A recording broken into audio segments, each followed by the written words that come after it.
This is what my current course looks like for my Math 219 Stats class online. Here is our Canvas course. This is our learning management system. So when students get to the home screen, they have the announcements come up, but where they really get the materials through the modules. And so I have the modules set up here. Of course, the basic course information. So I do imagine what you talk about in trying to create kind of what I imagine is trying to create a space where all the resources are available for students. And so this is just the course information, the different things I have in here. So you will see one spot here is I've posted all the lecture notes, the PDFs, the PowerPoints that I use in class.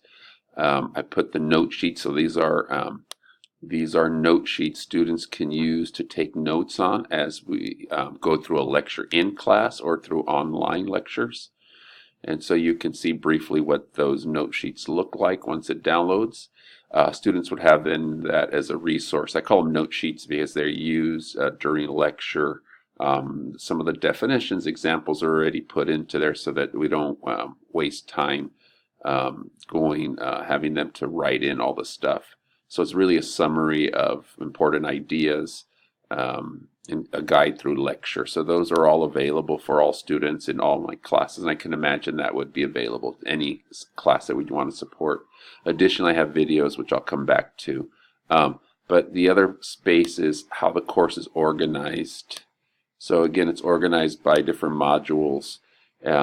And I have different discussion boards, which I'm going to start adding on to. I do in this class where I have students have to post questions for their homework assignments, and I have specific tasks for them to do with that. So you can see they choose one of the 5 tasks, which is post an image from their homework, answer reflection questions. Again, they choose one of these, and there's 5 tasks to do. The one that I'm really more interested in is, again, when students post questions here. Where I was doing is they respond to each other or I respond to them, and I started creating video responses to their homework questions. And so this is a discussion where I'm going to try to do in a face-to-face class to really kind of generate students, give them kind of these deadlines where they have to kind of have these and then produce questions ahead of time versus kind of waiting to the last minute to do homework. But again, that's another kind of skill I'm going to try that out on.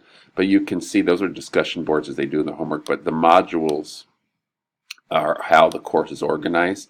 And so you can see I have an introduction to the material. I might have some short activities where we do in class or if they're online. The note sheets, the ones that I referenced before, are also in line with the chapter or the module. I have my lecture videos that they will do. So you click on that and you'll see the videos are organized. They're organized in here. Instead of having to go to YouTube to do it, they're built into the course. They're embedded into the material. Again, within these modules, as they progress through the class, they have those online videos. The note sheets, I have written homework problems that they're complete from the textbook. Those are textbook problems, and I have the written solutions already so they can refer to them. The key, again, is them not just to copy home problems, it's to understand them, and then I have video solutions for every written homework problem where I explain those problems. Sorry about that. And then they have their online homework where they get the extra practice, and that's what I've started adding into the classes. Explanations of the online. I've done video solutions to every written homework problem. Now I'm doing selected online homework question videos, and I have that. But again, this is based off of our textbook. If we were going to plan to create our own course, what I'm thinking is that we would use the online. We have 2 faculty members who created their own free what we call OER, Open Educational Resource textbook, and they have kind of an online system. I've been hesitant to use it because they're still developing it, but they've been using it and more people are starting to use it. And so if we were going to create something, I think it would be housed within where the students would have to pay for this textbook, which they're doing now. I use a textbook publisher to organize my work here. And so again, within this context of these modules, you have all your assignments, any other types of activities. I organize learning activities that we could put videos in there, study skills things. And then again, what the videos are looking like in this course information with the new stuff I've been spending time on. And that's just the investment of the time here is these video examples. And so you can see, and if we went to the open OER book, we would have to recreate these. But I like your idea of kind of creating just creating something where it would be we can transition it to other platforms or other textbooks potentially. But I think using the OER would probably be the best way to go for us. And you can see by chapter, and it's logging in slow because of the internet, my Wi-Fi right now.